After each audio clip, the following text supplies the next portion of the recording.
তাদের এনওসি নিতে হবে। এনওসি তো অনেক কিছু আটকাবার চেষ্টা করবে, সে আমি নিশ্চয়ই চেষ্টা চরিত্র করে যদি আমি এনওসি পাই ব্রিগেডেই।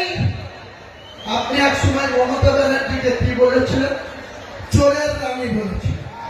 সারদাকে যখন আপনি 3.5 বছর জেল খেটেছিলেন তখন মমতা বন্দ্যোপাধ্যায়ের গ্রেপ্তার চেয়েছিল।